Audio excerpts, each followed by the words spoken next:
विद्यार्थियों, आज हम आधुनिक काल की परिस्थितियों पर आपसे चर्चा करेंगे। जैसा कि आप सभी साहित्य के विद्यार्थी जानते ही हैं कि आधुनिक काल सबसे विस्तारित काल है। यह काल गद्य और काव्य दोनों ही दृष्टियों से महत्वपूर्ण काल है। कालखंड के आधार पर यदि इसे समझें तो हम ये कह सकते हैं कि सन 1900 से लेकर आज तक के काल को आधुनिक काल कहा जाता है।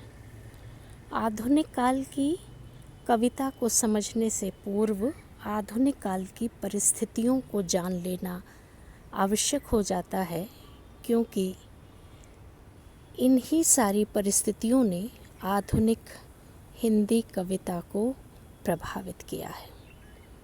आधुनिक काल की पृष्ठभूमि पर चर्चा करें तो हम देखते हैं कि देश में जितनी घटनाएं घटी उन सब ने हिंदी कविता को प्रभावित किया। ईस्ट इंडिया कंपनी यहाँ भारत में स्थापित हो चुकी थी। अंग्रेज़ों ने अपनी व्यापारी कोठियों को स्थापित कर दिया था और वे अपने सभ्यता, संस्कार, शिक्षा और अपने ईसाई धर्म का प्रचार यहाँ कर रहे थे।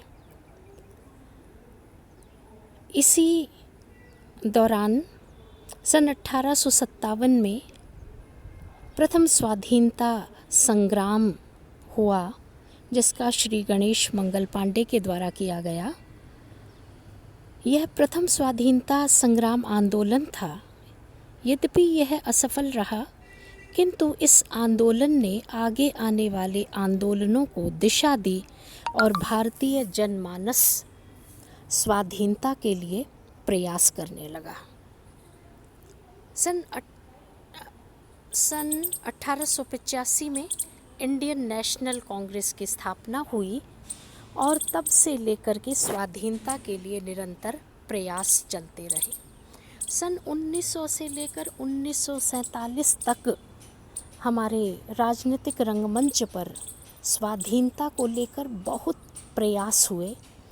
मोटी मोटी घटनाओं के आधार पर हम कह सकते हैं कि सन 1919 में जलियांवाला बाग कांड हुआ, 1920 में गांधी जी का नेतृत्व हुआ, 1923, 1921 साइमन कमीशन, चौरा चौरी कांड, दांडी यात्रा, सविनय अवज्ञा आंदोलन और सन 1942 में भारत छोड़ो आंदोलन प्रारंभ हुआ।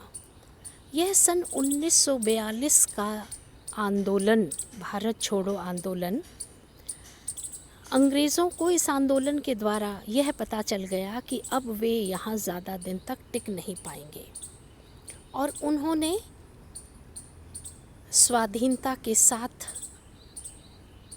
भारतीयों में सांप्रदायिकता के विष बोना प्रारंभ कर दिया। 1947 में भारत स्वतंत्र हुआ। हम स्वतंत्र देश के वासी बने और इसी स्वतंत्रता के समानांतर हमारे देश का विभाजन हो गया। विभाजन होने के पश्चात अनेकानेक घटनाएं, शरणार्थी समस्या, आगे युद्ध, 1965 का युद्ध और देश में अनेक घटनाएं घटने लगी। स्वाधीनता से पूर्व के किए गए प्रयास और स्वाधीनता के पश्चात के प्रयास, इन सारे ही घटनाक्रम स्थितियों को आधुनिक कविता में बखूबी कवियों के द्वारा अभिव्यक्त किया गया है। इस आधुनिक काल में सामाजिक दृष्टि से बहुत सुधार हुए। आधुनिक काल की इस पृष्ठभूमि में राजा राम मोहन राय का ब्रह्म समाज, स्वामी दयानंद सरस्वती का आर्य समाज, प्रार्थना समाज, थियोसॉफिकल सोसाइटी ऑफ इंडिया ने अपना योगदान दिया और उन्होंने हमारे भारतीय समाज के छुआछूत, जादू टोना और जो जड़ परंपराएं थीं उन जड़ परंपराओं को समाप्त करने का प्रयास किया।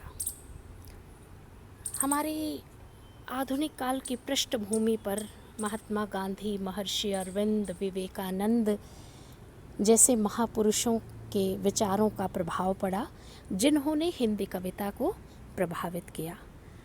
आधुनिक काल को हम गद्य काल, पुनर्जागरण काल, नव उन्मेष काल, वैज्ञानिक काल इत्यादि नामों से जानते हैं और इन सभी नामों की विशेषताओं के कारण आधुनिक काल की कविता परिपुष्ट हुई है, जिसने आधुनिक काल की हिंदी कविता के विभिन्न सोपानों को प्रभावित किया। प्रत्यक्ष और परोक्ष ये सारी घटनाएं, ये सारी विशेषताएं आधुनिक काल की कविता में देखने को मिलती हैं। धन्यवाद।